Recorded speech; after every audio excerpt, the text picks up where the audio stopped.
What do we want to dig into today, guys?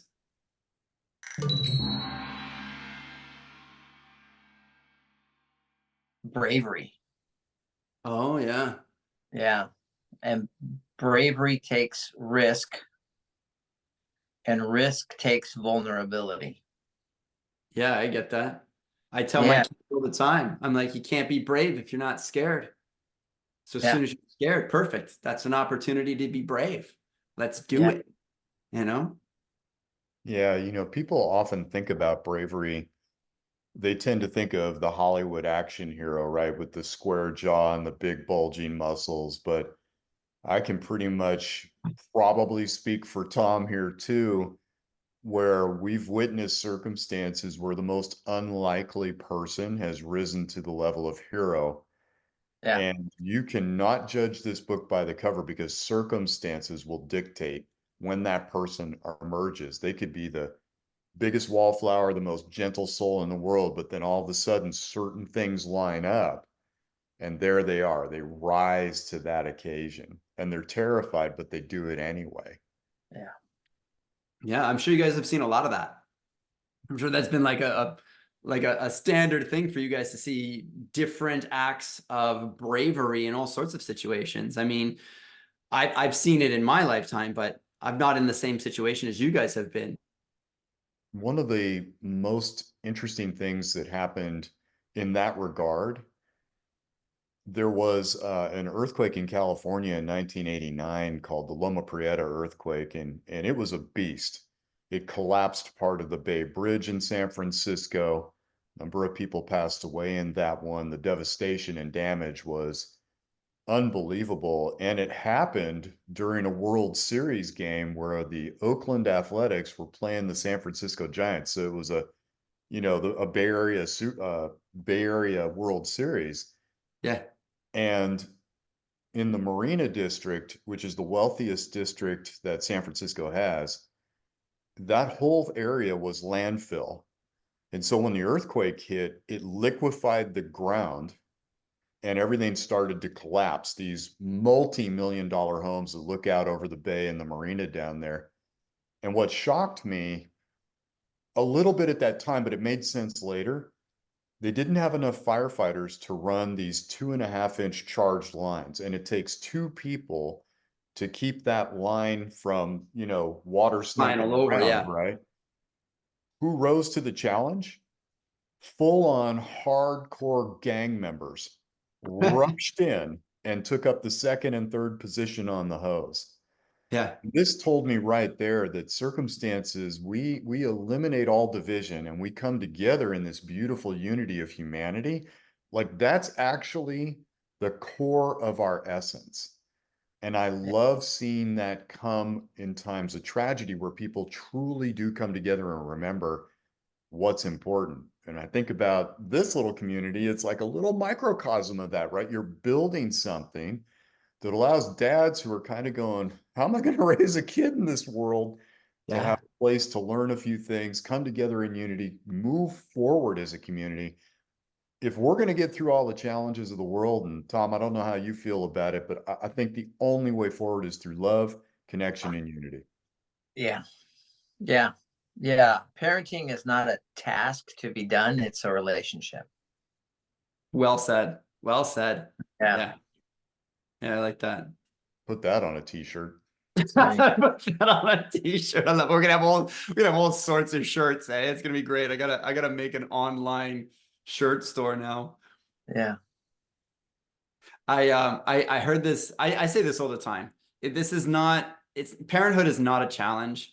It's not a competition. It's a collaboration. Yeah. And you're collaborating with your partner, co-parenting if you're separated, but it's also a collaboration with your kids. It's not a dictatorship. You're working with your kids to create something amazing, and it's this constant collaboration. And it just seems like everybody's always in this conflict. If it's gender, if it's race, if it's countries, if it's whatever, and it's just conflict, conflict, conflict, conflict, conflict. That's not how we got here. We got here through collaboration. Since the beginning of time, it's been men and women collaborating in every species to perpetuate that species. it's all about collaboration. And how do we just pivot that from competition and say, oh yeah, we're really good at collaborating. You know, let's make that the focus just for a couple of years and see what kind of change we can actually make in the world. And I think that's really the focus that I want within the Zen Dad method, is how do we collaborate with everybody? You know, where are your strengths, and how do we bring you into this little community and say, okay, you know, Rodger's an amazing coach. Tom is an amazing coach. Perfect. They want to coach. Let's collaborate with them. Jay can talk nonstop for days on end. How do we use that? You know, like, how do we collaborate with him? So it's about building that community and that energy around collaboration and just letting that spread out into the world. I love doing that with my kids, you know? Well, Jay, I have to disagree with one thing you said. Oh, And it is not the that first time. on a particular Father's Day, I received a gift in the form of a large button. Yeah. And it said on it, "World's Greatest Dad." So everybody's after me, clearly. Yeah. Yeah. Okay, Yeah. just wanted to be clear about that. But I'd like everybody to understand who Tom is and what he's bringing to this, because, you know, when I think about parenting, there's the parenting that's kind of the normal path. We have X number of children and we raise them.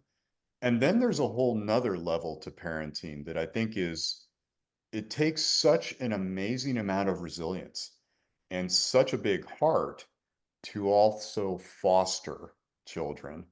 Oh And yeah. Tom, if you don't mind, I'd like to put you on the spot to brag about yourself and take a few minutes to just shine a spotlight on you, because you're bringing a whole nother element to this idea of being a Zen dad that I think is really quite remarkable, quite unique, and a very special thing. And I think it's okay to stand up, take a bow, and put a spotlight on you for a minute.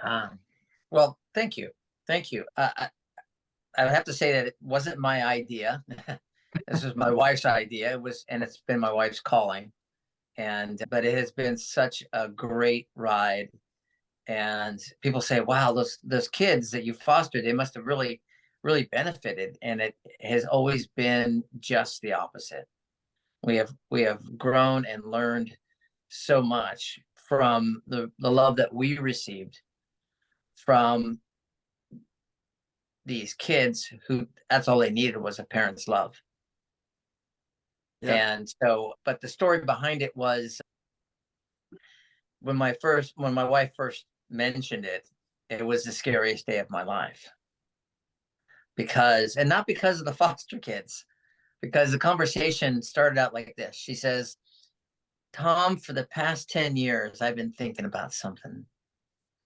And then she brings up the foster care, and I'm like, oh, okay. And in my head, I'm thinking, never once did she leave a brochure. Never once did she point at the TV during a commercial. Not once. And then, so my first immediate fear reaction was, what else has she been thinking about that she's gonna come on me tomorrow? Yeah, they're good at secrets. They're good at secrets. Oh my gosh. So we just took the next step. I said, let's do this. Let's find out what it takes. So, well, we have to go to an introductory course. So we did. We waited a whole year before we got our first placement. Our attempt at our first placement is kind of a funny story in and of itself. And I can share that later if you'd like. But we ended up fostering 17 kids over 16 years. And most of those were infants. I would say probably about 12. That's amazing. Yeah. And as young as we got a child as young as 3 days old. Wow. Yeah. So 17, and you have your own kids. We have four biological sons. They range from 32 to 23 now, all boys. Plus 17 foster kids. But 17 foster kids, and is an absolutely fantastic experience. We really like actually the infants. Yeah. You'll get your sleep cycle, your normal sleep cycle with infants. That just goes with the territory. But each phase of a child's life has different time restrictions or time. They take away your schedule at some point. Yeah. They take away your That was- sleep at some point. Yeah. yeah. So, you know, when they get a little bit older, at least you're sleeping at night, but then there's other challenges that take your time and your presence for you to be there with them. You know, when they get to school, it's like, okay, we got to get them up, we got to get them to school, we got to pick them up in the middle of the day. If they have a teacher, a teacher development day, then you're picking up like at noon. So you kind of get them to school, you get back, you get kind of started on your day and your routine and your flow. And then boom, you got to interrupt your flow to go pick up your kids and come back. And so there's some balances there that you have to figure out how to weave together your schedule with theirs.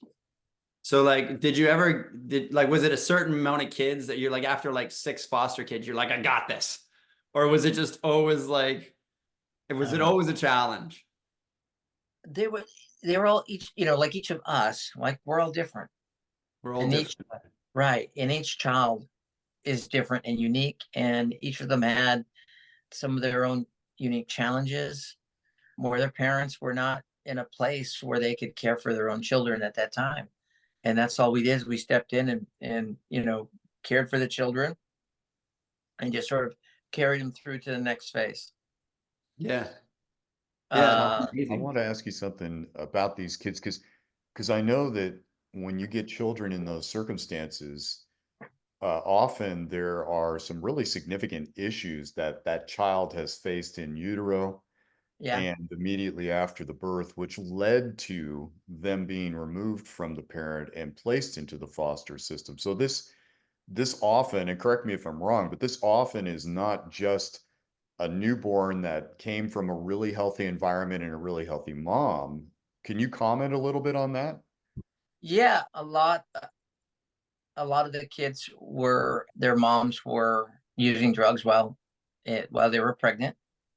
And, you know, a little side note here, the Roe v. Wade decision meant that we could not arrest mom while they were using drugs while pregnant. And then once the baby's born, then they could continue still use drugs. But because the baby is now outside and born, they're no longer in utero, that you couldn't arrest mom for using drugs while being pregnant. So that's one of the, go ahead. So, well, I got to understand this. Well, women are pregnant. Yep. Can't arrest them for using drugs. For harming the baby. But once they give birth. Yes. And they're drug users, what's the legal? You can't arrest them because they're no longer, quote, harming the baby because the baby's now outside. So you can't arrest them before because they're pregnant, but you Yes. can. Because they're no longer harming the baby. So you can arrest them before when they're pregnant. No. You can't arrest them before or after. Yes, that's correct. Oh, that's a sticky situation to be in. That is a sticky situation to be in. But if the mother is using drugs and not properly caring for the child, then the child can be removed from the parents under the Welfare and Institutions Code here in California, so that the child be in a safe place. Wow. And then so a lot of the foster kids that you had came from that situation. That is correct. A lot of them did. Yeah. So a lot of them had it's a whole nother level. Yeah. It's a whole nother level, Tom. It's a whole nother level. You know, I think of my kids going nuts for a little bit. You know, I've got 2 of them and I'm like, 2's a lot to handle. And then I look at you and I'm like, Tom, we got to take your button, Rodger. I'm sorry. we're gonna need your button. We're gonna have to pass that one over to Tom. You know, like he's just on another level. But that experiential knowledge that you have is just it's like gold. It's like parenting gold, you know? Thank you. Thank you. You know, it taught me a lot about how to love a child because they're going to have their own unique identity, their skill set, their personality, and they're all going to have trauma of some sort. And we were able to actually, you know, understand a little bit of the trauma and know that as this infant was detoxing, right? they don't soothe well. They No. can't self-soothe well. So Yeah. you have to be able to soothe them and teach them how to self-soothe. And it takes a while for the biology, so for the detox to happen and for the biology and the neurology to reset. And so our key focus is, our whole job was just to simply bond in a positive way with the child. That's the goal. Yeah. Because if we can teach them how to have a positive bond, then wherever they go, they'll know what a positive bond looks like. They may not be able to articulate it. Yeah. They may not be able to say, I don't feel like this is a good bond, but they'll know instinctively They can what, feel it. yeah, what Yeah. what is a good bond. And that was our goal. Our goal was just simply to love the child, care for the child, create a good positive bonding experience with them, so they could take that forward with them wherever they go. So I'm like, it's a whole new world like thrown into my head, into my reality here of what that would have been like. And it makes me think, like, is your level of patience just so high? Do you ever lose your cool? Like, is it just like Yes. unwavering patience that you have? No, No? no, no. I think it partly comes with an understanding of what child is bringing into the relationship, and being able to meet the child where they are. And so there's a little bit of an expectation that's different than the standard. So our expectation is they're not going to be able to self-soothe very well. They may be very irritable. There were times where I sat in the bedroom and we had a little girl. She was probably 4, and she screamed and cried for like 2 hours. Yeah. And you just sit there, because she doesn't have yet the capacity to express the emotion she was feeling. So it just comes out as screaming and yelling and crying. And you've got to navigate her through that emotions. You've got to get her to the other side of that and say, I've got your back through this whole thing. Just to be with them. Yeah. Most of it's just to be with them I mean, you can teach them some things, but a lot of it is them learning that their parental figure is still going to be there.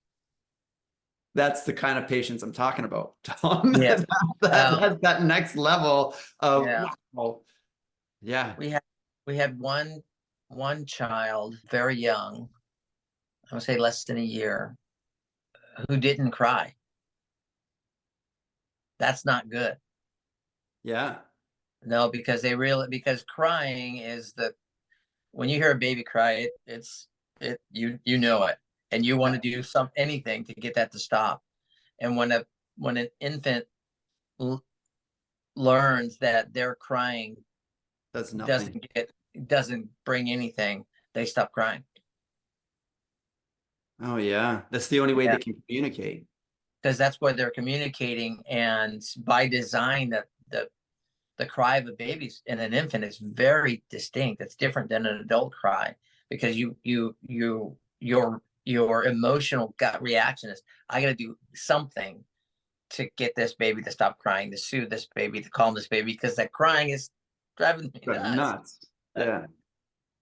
Yeah. Yeah.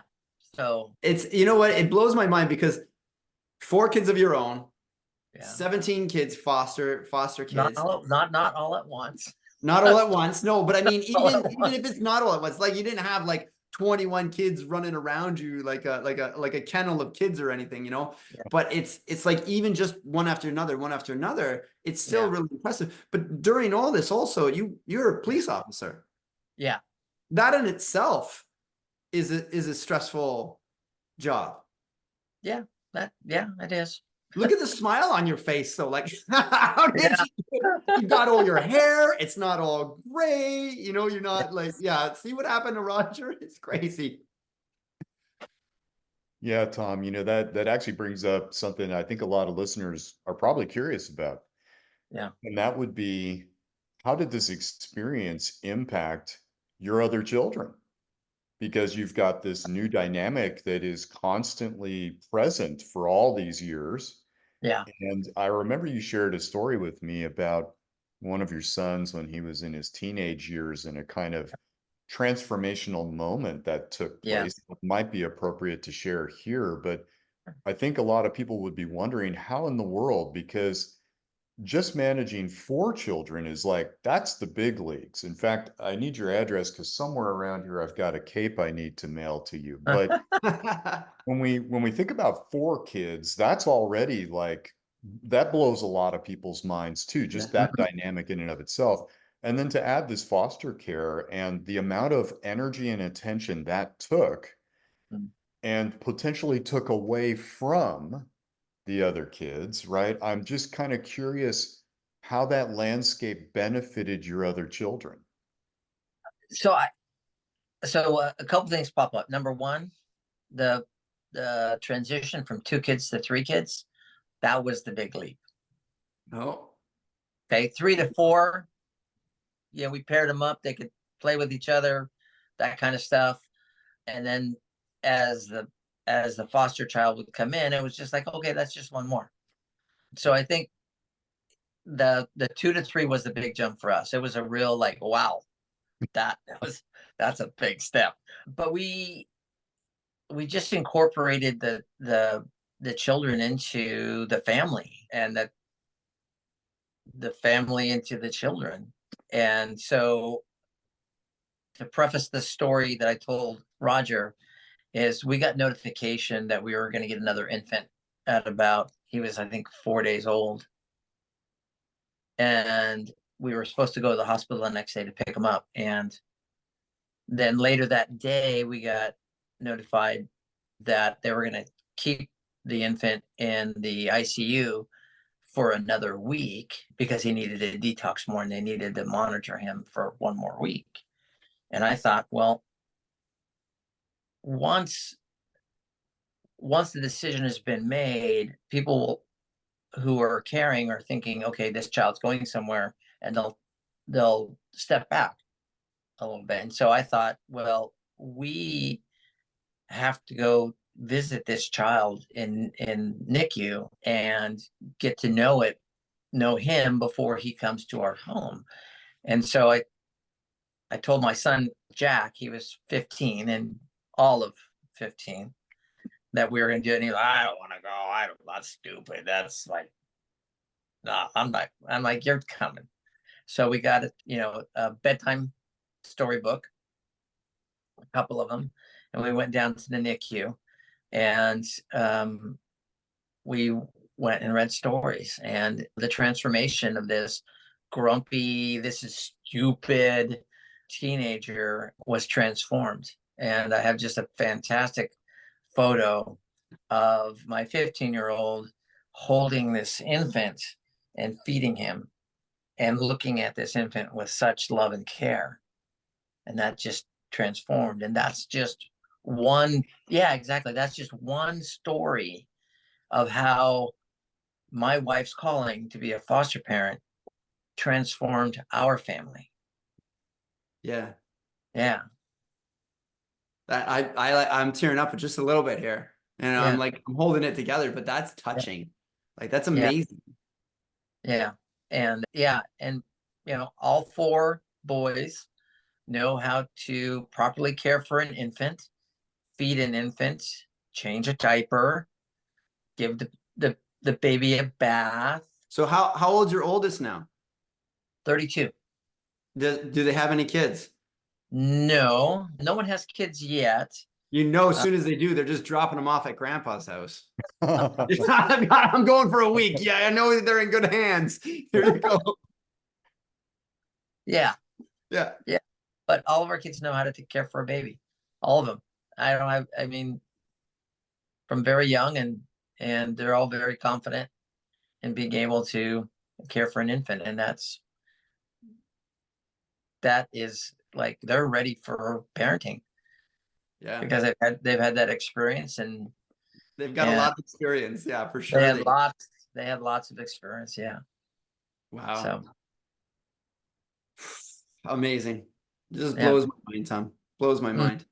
So how did that integrate? Like, were you on shift work? Did you have, Yeah. like, as a police officer, you're all over the place. So your wife was always with the kids, and then you would just kind of come in and give her breaks, and how did that, I don't even understand how that would work, just Yeah. seems like so much. I have no idea. I'm still recovering. I still don't know. So a lot of it was the transit. A little bit of the transition was, while I was working, there was an officer there who went and got his doctorate degree in psychology and started working with the mentally ill and the homeless.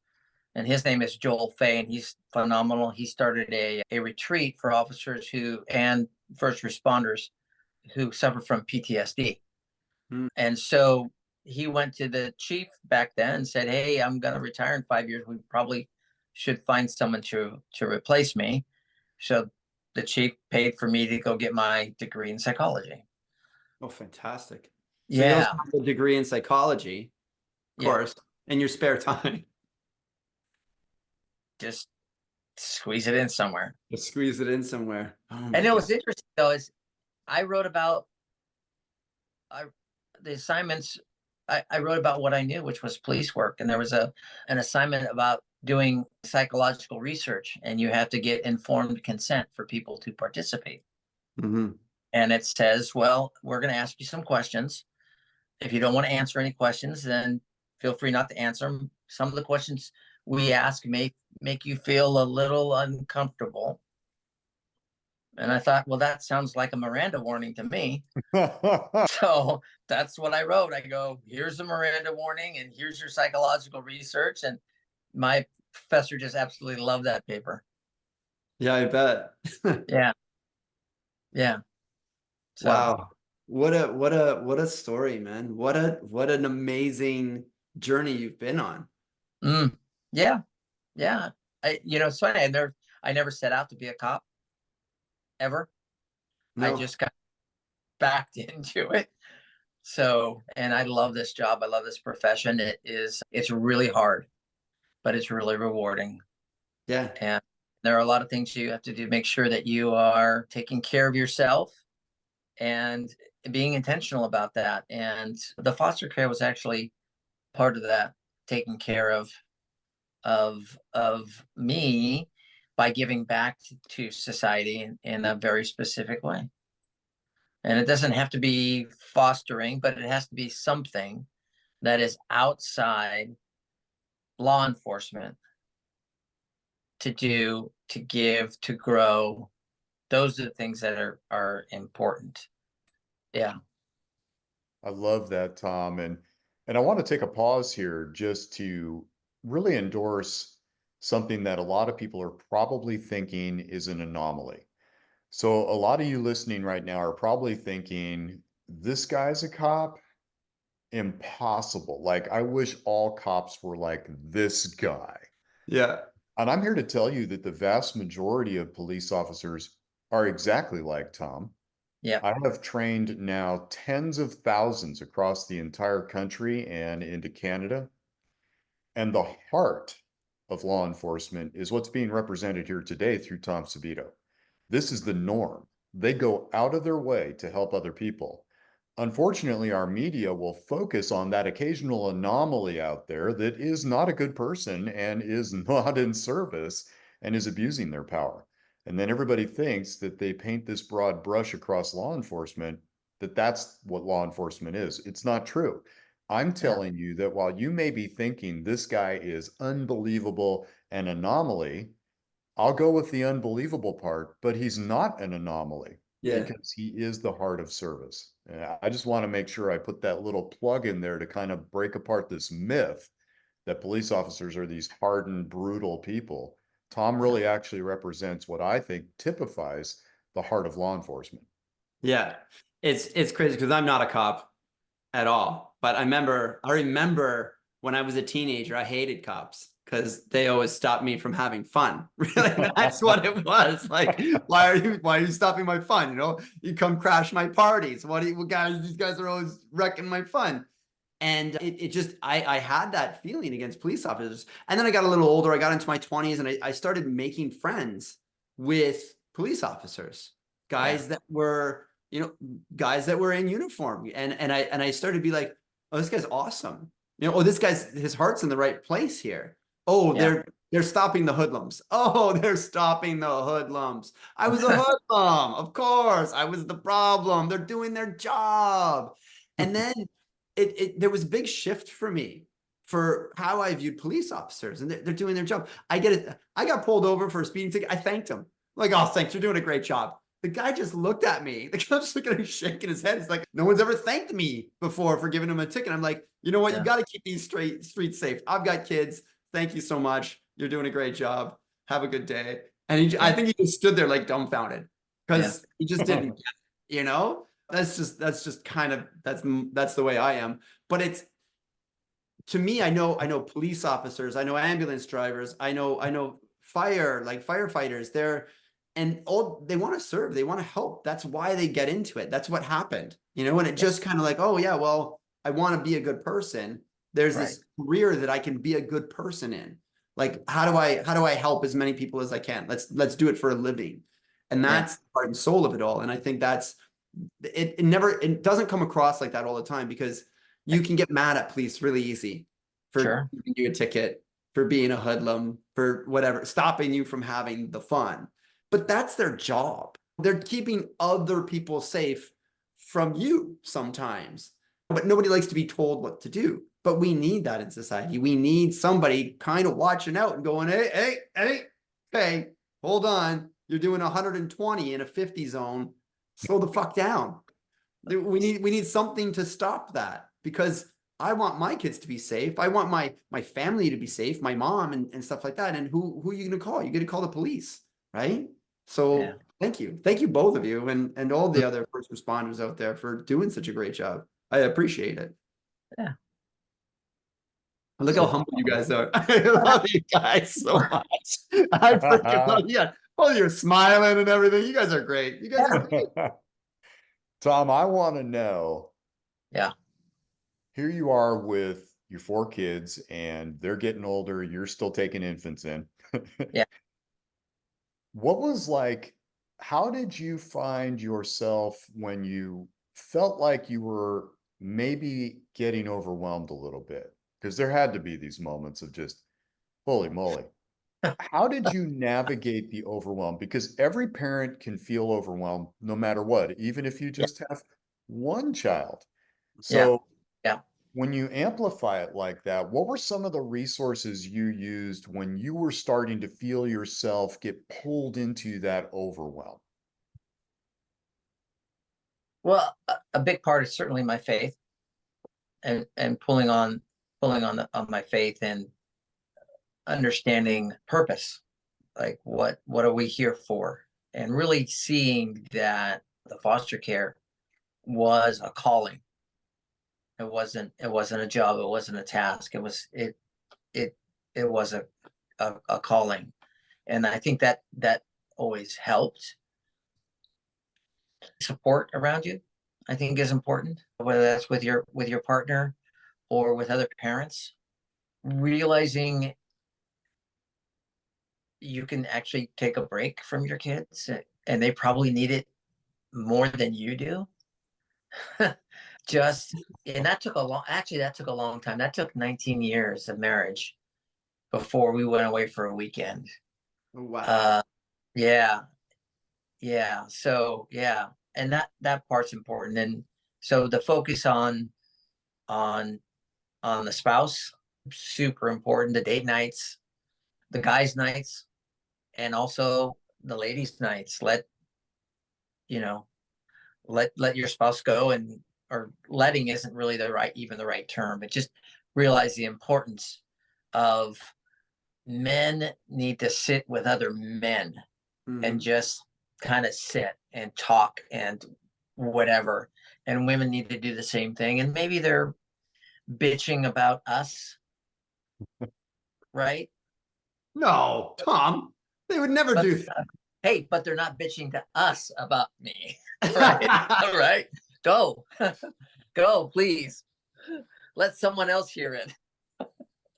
So, can I interrupt Yeah. you for a moment? Yes. Because I think you mentioned something that is maybe one of the most important aspects that I've caught so far, and all of those are gems, every bit of it.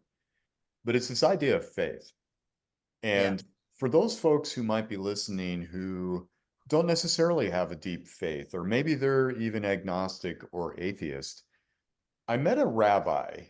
His name is Kerry A. Friedman, and Kerry A. Friedman is the lead chaplain for the FBI, the entire FBI. Mm. And he came up with something that I think is really palatable for everyone and of any particular faith, whether that's a religious faith or something other than. He called it having an absolute value system. In other words, something beyond the self, but it didn't necessarily have to be an organized religion or Mm. some type of ideology.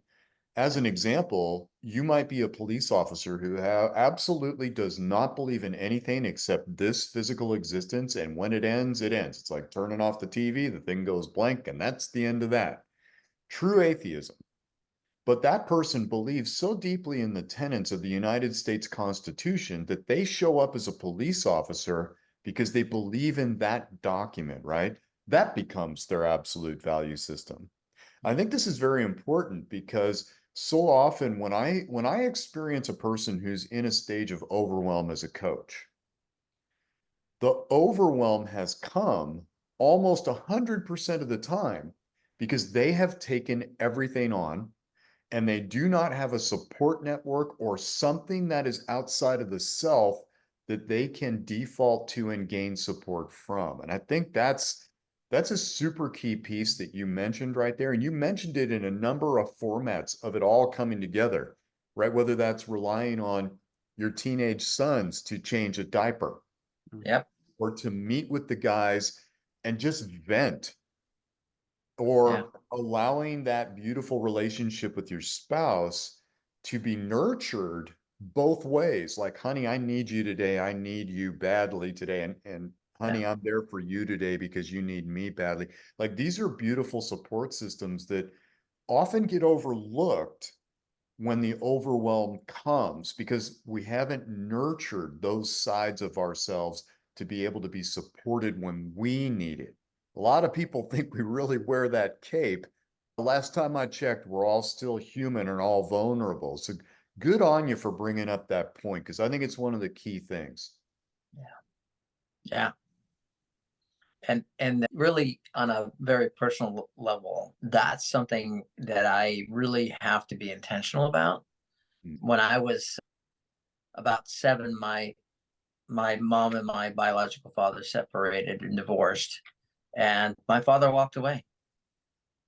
And so there was a lot of feeling like I had to get it right. And I had to do it, and I had to do it, right? On my own.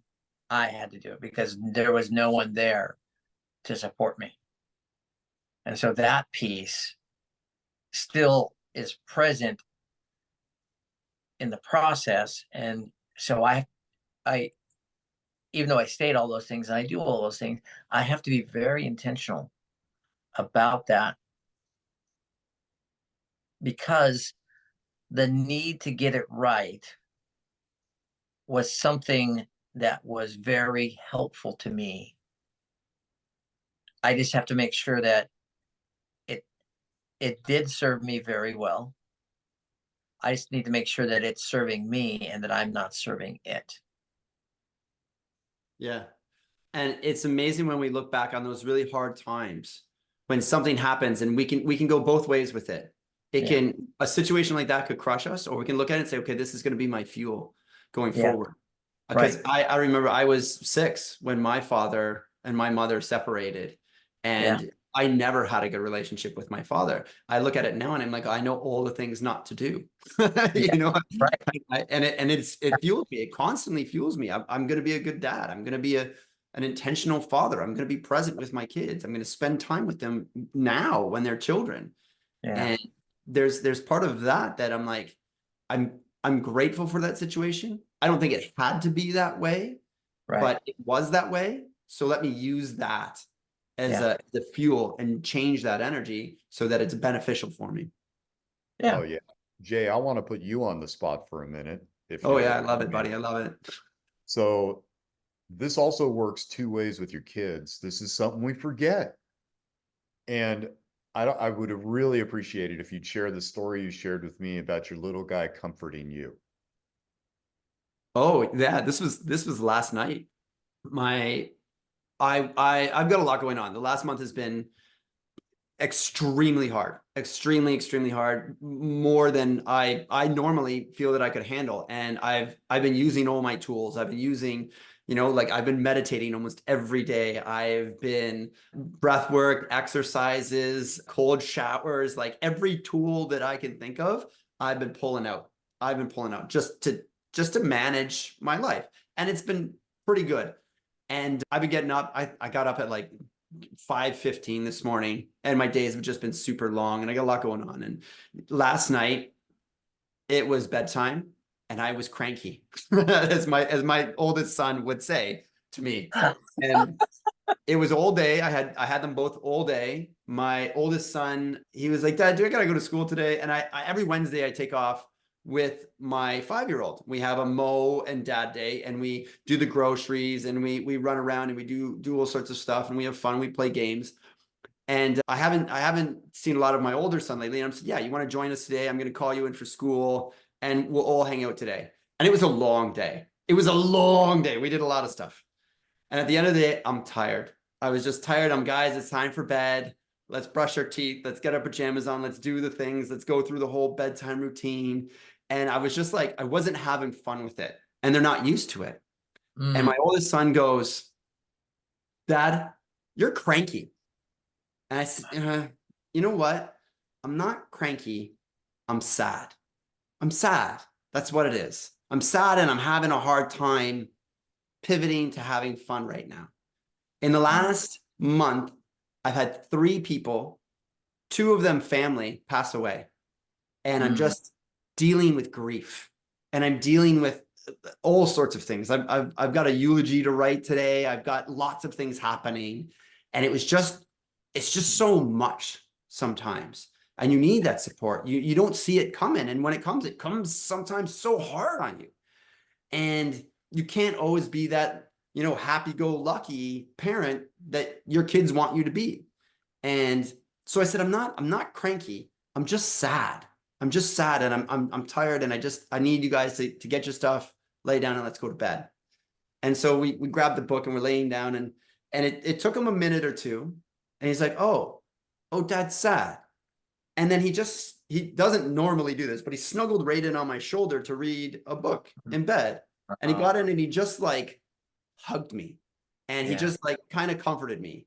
And I like teared up a little bit, and I was like, oh, I needed that, like I'm not going to get all blubbery right now, but it just felt really good to have him understand and be there for me at 9 years old.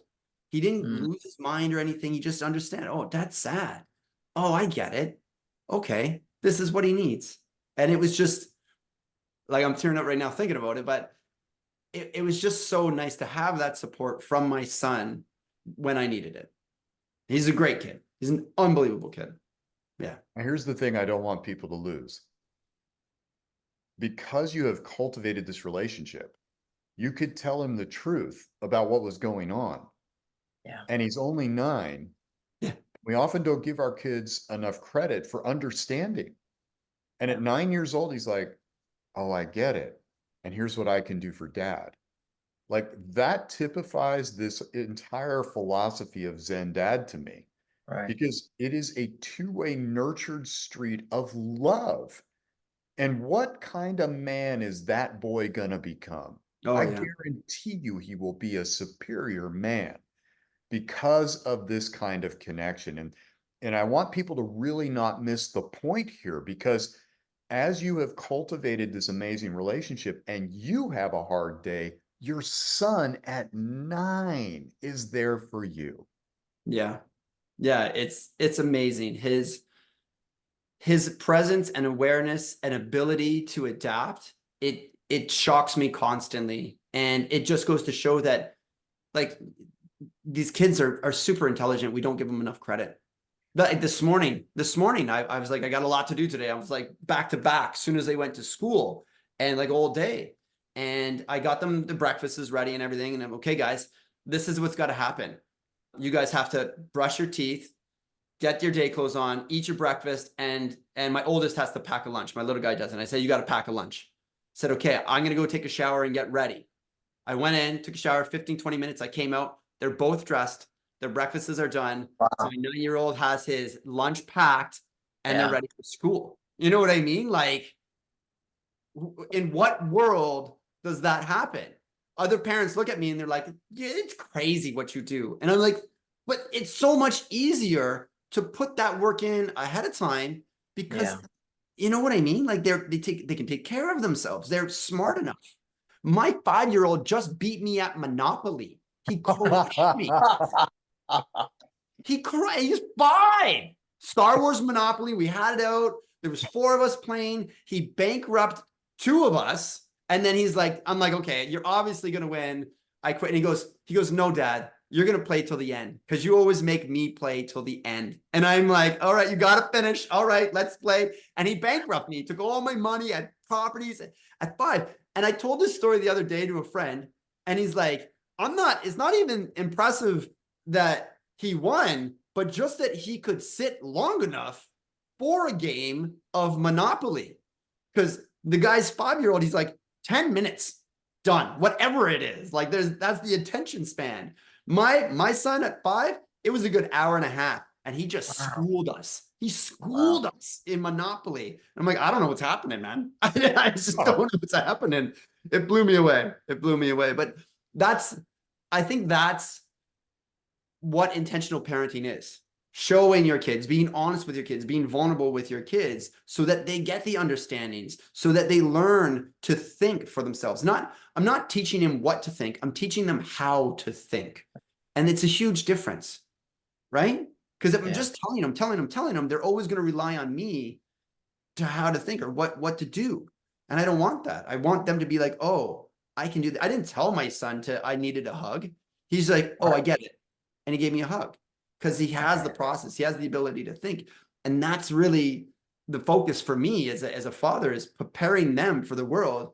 And you got to think, man, if you're not thinking it through, you're going to be in trouble. This world is crazy right now, right? So yeah, that's my story. Thank you, Rodger, for pulling that one out of me. I get all emotional and worked up when these ones come out. It's a beautiful story, and I hear this in Tom's stories too. Tom, go for it. I'm sorry. There's 2 things I think that are important. Number 1 is the vulnerability that Jay allowed himself brings us back around to the beginning of this discussion about bravery.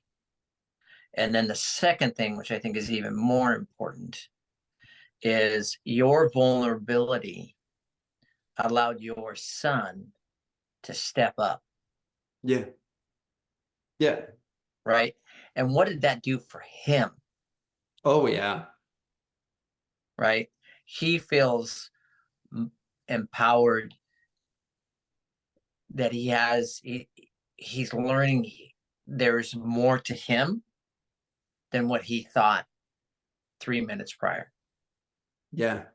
He's got some kind of say in how he shows up in the world and what the effect is on other people, you know?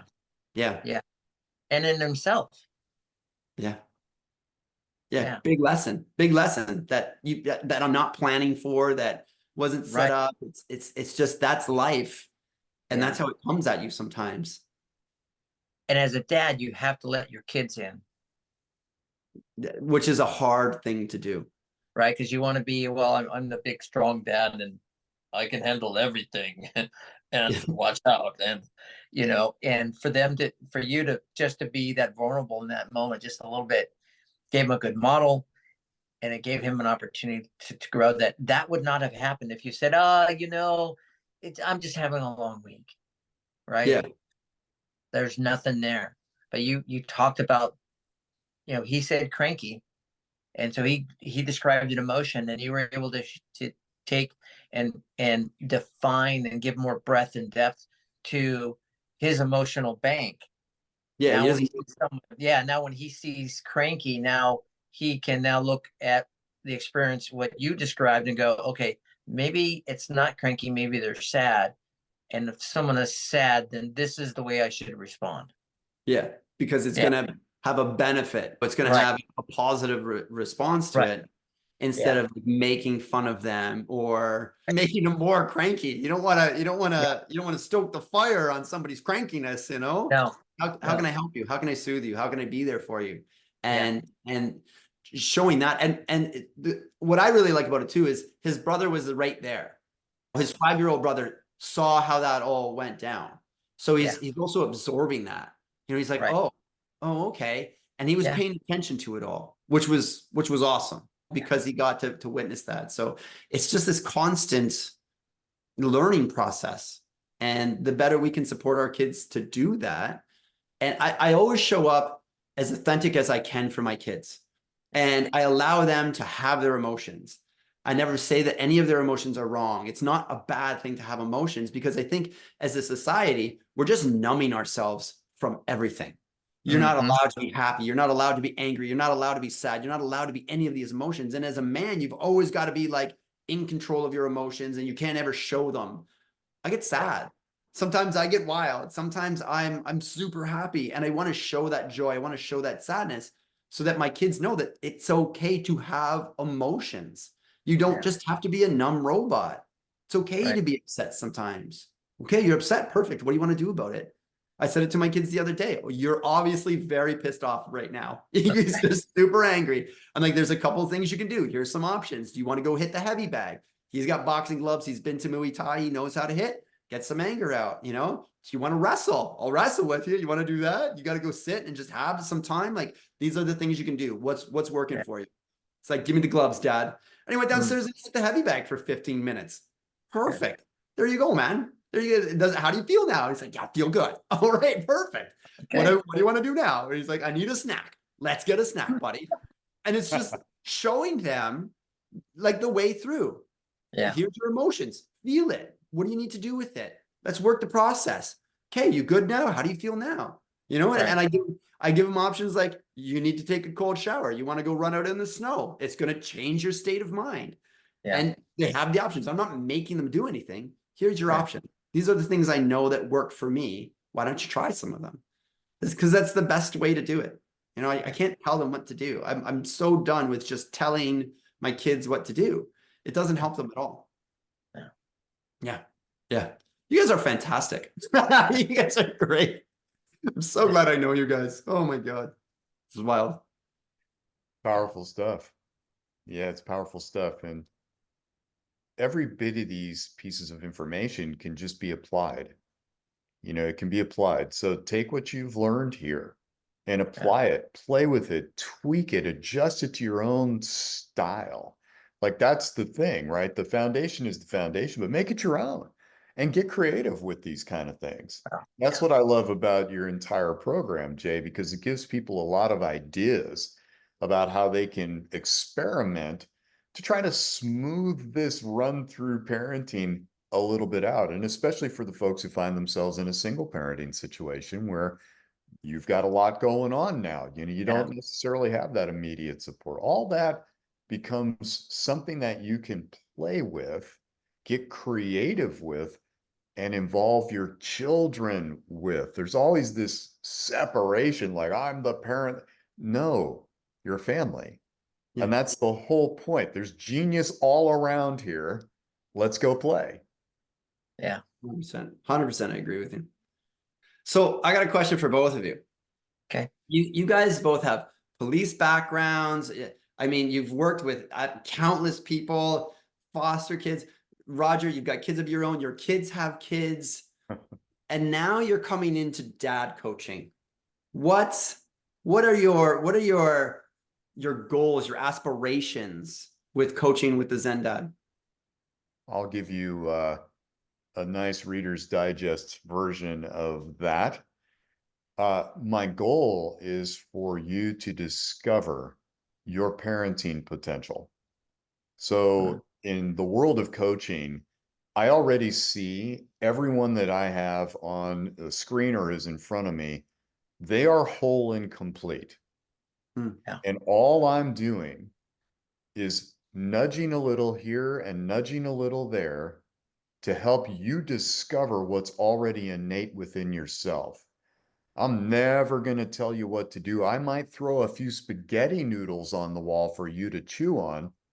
But other than that, it's about your own self-discovery. So you're empowered to take your steps forward. I think that is what a coach can do. And yeah, I've got a little bit of wisdom that maybe I bring to the table for your consideration, but you're going to make it your own. I'm gonna correct you on that. You got a lot of wisdom. I've been working with you for years now, and I can honestly say you've saved my life a couple of times, and greatly nudged me in certain ways that have been amazingly beneficial for me. I wouldn't be here and the man that I am without you. Thank you so much for that, Roger. Yeah, Welcome, brother. Mm, yeah, yeah. good word. Good word. I think for me, I think it's, if I can teach, not even teach, if I can give you the space to see who you are, all of who you are, and how to be all of who you are, so that your children can experience all of who you are and see that they can too experience and be all of who they are. Yeah. Then I think we have the makings of the recipe for a great relationship with your child, and a great recipe for a great relationship with yourself and others. And then being able to take all of that, all of the quirkiness of who you are, all of the play part that we talk about, the creativity part, and just bring that and shed all of the crap that the culture tries to pile on top of us. Like a cop is supposed to be this way, right? Or a man has to be a certain set, and if you're not, then you got to give your man card back. About right? Yeah. And there are some guidelines, some foundational things there, but that's other discussion. But what I'm getting at here is, I think if you can just be all of who you are to your kids, then that's probably 95+% of what needs to happen. Because then you can be present with your kid, not thinking about work, not thinking about the next chore that needs to be done on the house, or the next thing that needs to be fixed, right? But to just be who you are with your kids, and allow your kids in to see who you are. Yeah.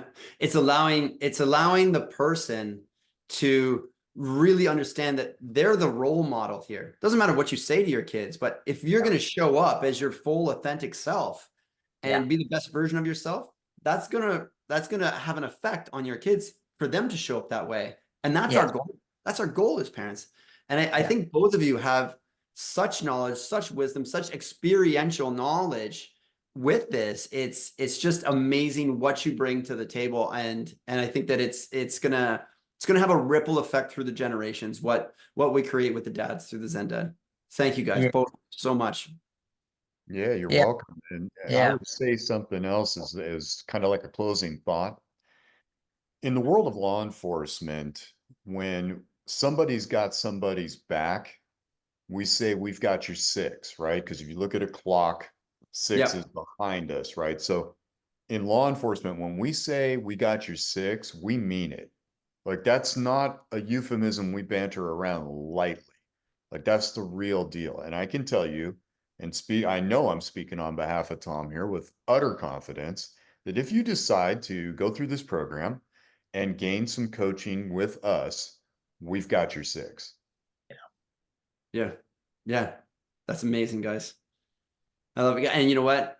I can vouch for it. I'm like the first client. I'm the first Zen dad. And here I am years later, still talking with you, still working with you, doing amazing things.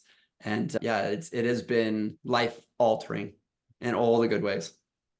Guys, thank you so much for this conversation, Tom.